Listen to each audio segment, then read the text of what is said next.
Hello, you're watching Eye on Africa. I'm James Creedon. These are our headlines this evening. In Algeria, wildfires have killed at least 38 people across the north of the country. The blazes are now mostly contained. We'll bring you the latest on that. According to a new UN report, South Sudan is the most violent place in the world for aid workers. We'll talk to the UN's humanitarian coordinator in the country.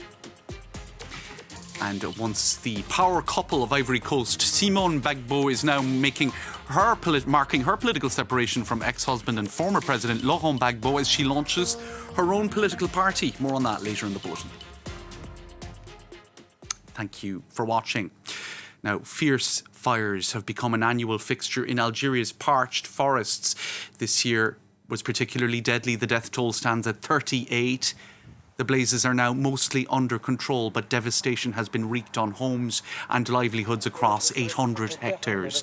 Now, efforts are underway to deal with the aftermath. Sophie Lamotte reports. A merciless blaze that spared nothing on its path. Forest fires have raged across hundreds of hectares, leaving dozens dead. Amongst them, 12 perished, burnt alive in this bus. The road was shut and there was no way out. We had nowhere to go. Look, the fire spread all across the region.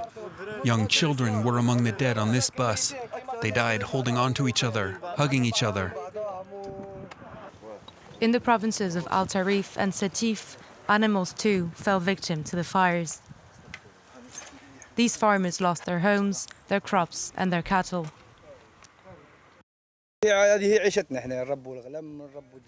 This is how we survive. We are farmers. We raise cattle, sheep, chickens. Now we have nowhere to go and nothing to survive on. The Algerian Prime Minister, Ayman Ben Abdelrahman, visited the worst affected regions on Thursday. This is where 3 water-dropping helicopters were deployed with the support of the army. Still, some accuse authorities of being ill-prepared, with few firefighting aircrafts available, despite record casualties in last year's blaze, where 90 people were killed and 100,000 hectares destroyed. Now, attackers have taken control of the Hotel Hayat in the Somali capital, Mogadishu. This followed 2 car bomb blasts and gunfire in the vicinity of the hotel. The Al-Shabaab group has claimed responsibility for the attack. This, according to a translation by the site Intelligence Group. That's a site that monitors jihadist group statements. Now, there's no immediate details available on the casualties, but explosions were still being heard in the direction of the hotel this evening. That's according to witnesses speaking to Reuters news agency. We'll bring you more on that story as it comes into us. Now, it's World Humanitarian Day today, the 19th of August, and working in that field is more arduous, more perilous now, perhaps than ever before. According to a new UN report, South Sudan is the most dangerous place on earth right now to engage in aid work. 5 aid workers have been killed there in the line of duty this past year alone. That makes it more dangerous than Afghanistan or even Syria rather. Now, the UN has called for joint action to address the crisis. We're joined on the phone now from Abuja, the capital of South Sudan, by Sarah Besolo Nianti, UN Humanitarian Coordinator in South Sudan. Thank you for talking to us this evening. Can you tell us about the perils of aid work in South Sudan right now? Can you give us some details on that and what the joint action you've been calling for might look like? Well, to be honest with you, the first point I would make is the fact that right now, as we sit here today, all day today, we've been working on violence in Jonglei State. On this August 19th, World Humanitarian Day, humanitarian workers are trying to locate people who are on the move, fleeing from subnational violence in Jonglei. This year alone, in 2022, we've had 232 incidents of humanitarian constraints, with 50% of those being incidents of violence or threats against humanitarian personnel and assets. This is concerning because we have huge humanitarian needs in South Sudan. We have 8.9 million people in need of humanitarian assistance. We need $1.7 billion, and we're only 42% funded as of today.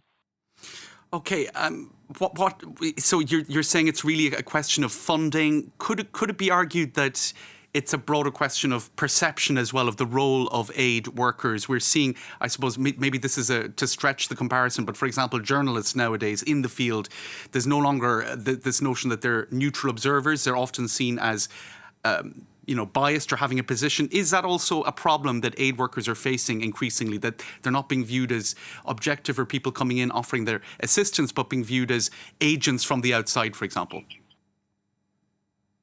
Well, what we've seen is that sometimes youth and others who are part of the violent acts perceive that aid workers are responsible for developing the country, for creating jobs, for creating livelihood. And the message we continue to reinforce is that humanitarians save lives.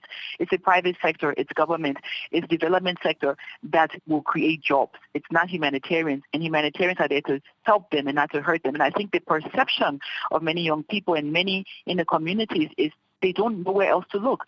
They don't feel that they have hope. And that is why we call on government to look at creating jobs for young people, look at livelihood opportunities. But the violence against humanitarian workers is unacceptable. So in some ways, you're saying really it's up to the authorities in South Sudan to do something about this. But I suppose if everything was functioning on the level of the state in South Sudan, a state we remember that was only created in 2011, then perhaps there'd be less need for humanitarian workers. So it's sort of a chicken and an egg situation, isn't it? If the state was functioning properly, you mightn't be so desperately needed there. And that's the reality. The prerequisite for development is peace. If we don't have peace, if we don't have subnational harmony, if we don't have social cohesion, there will be no way to reach the people in need with humanitarian services, and there will be no development in South Sudan. So we need for all pieces of the sector to go together. We need peace, we need humanitarian access, we also need development action. We need all three to work simultaneously to ensure that we start to change the narrative in South Sudan. Humanitarian workers are under threat. In 2022 alone, 150 aid workers had to be relocated. Today, as we're speaking now, we're talking about moving aid workers out of Jonglei State back to Juba because they are not safe through the night. This is the reality that they are facing. Well, thank you for underlining that. Thank you for drawing attention to that. And hopefully that joint action that you've called for will come together to help and protect those humanitarian workers. Thank you for that, Sarah Baiselo Nyanti in Abuja. The former First Lady of Ivory Coast, Simone Bagbo, will launch a political party on Saturday. Simone Bagbo divorced Laurent Gbagbo in 2021. It was a rocky 10 years. The couple were arrested during the civil war in 2011 by President Alassane Ouattara's forces after arch-rival Gbagbo disputed those election results. Simone was pardoned in 2018 and given amnesty, but her ex-husband, he was only pardoned on Independence Day earlier this month and does not enjoy such privileges. Now, with all the latest on those developments, here's Nadine Terran in Abidjan. A jubilant crowd cheered the name Gbagbo in Abidjan on Friday, but this time they were rooting for Dr. Simone Yvette Gbagbo and not her ex-husband Laurent. Laurent Gbagbo was only pardoned this month by President Alassane Ouattara for disputing the 2010 election results, which led to a bloody civil war. The ousted former Ivorian president divorced his wife and political partner of decades in 2021. But the decades building the IPF with her ex-husband has equipped Simone Gbagbo for this weekend. On Friday, her civil organization, the Mouvement Génération Capable, transitions into a political party, and its leader is yet to be announced.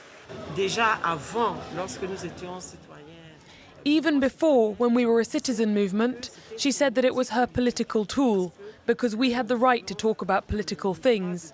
So, based on this, she could share her political vision with us. Now that we are moving, everyone will say that it will certainly be Mrs. Gbagbo, but it could be someone else. Around 150 people attended the event in Cocody, Abidjan on Friday, amongst them many of her ex-husband's former allies, like a delegation of leaders from his former party, the IPF, and most of Ivory Coast's small political parties. Ivory Coast's foremost musician, or one of them, Didier Kerosene, gave a surprise performance. Simone Gbagbo will only officially launch the party on Saturday, and whoever may lead it may run against President Ouattara in the 2025 elections. With just 5 days to go until a general election in Angola, our correspondents have been taking a closer look at João Lourenço's record in office. 5 years ago, the current president took his own party by surprise and launched an unprecedented anti-corruption drive. Now, that targeted looting under the former president, José Eduardo dos Santos, but some are criticising those efforts, saying that they were selective and politically motivated. Let's take a look at this report. These two towers used to be a symbol of Angola's economic boom in the 2000s. Now they've become a reminder of the country's fight against corruption. Está aqui o exemplo que nós podemos demonstrar desses dois edifícios aqui juntos. O CIF Luanda, CIF Tu. CIF stands for China International Fund, a Chinese corporation used by Angolan businessmen to embezzle millions of dollars of public funds. The two buildings were seized by Angolan authorities 2 years ago. The owners admitted that these towers were built with public money, and they decided to return them to the state. Since coming to power in 2017, President João Lourenço has made the fight against corruption his top priority. Angola has set up several dedicated agencies, including the National Service for Asset Recovery. In these brand new offices, 17 employees tracked down billions embezzled from state coffers under former President José Eduardo dos Santos. Authorities say they've already recovered assets worth 10 billion euros and promise that more is yet to come. We're going to continue with our investigations, and we will continue to demand accountability. Obviously, in a fight like this, it is not possible to recover 100% of what was taken. But our goal is to recover as much as possible, to find the resources we need to strengthen our institutions. Over the last 5 years, Angolan authorities have launched more than 700 criminal prosecutions for financial crimes, and many high-profile figures of the regime have been brought to justice. But for this activist, the government's anti-corruption drive doesn't go far enough. Significant steps have been taken, but these steps could also end up being a step backwards if there are no serious reforms. And in particular, if the president continues to refuse to fight corruption within his own government. According to a ranking by Transparency International, Angola remains among the 50 most corrupt countries in the world, despite moving up 31 places since 2017. All right, tonight's show was produced by Yi Song. Thanks to him and all the team. Thanks to you for watching. Good night.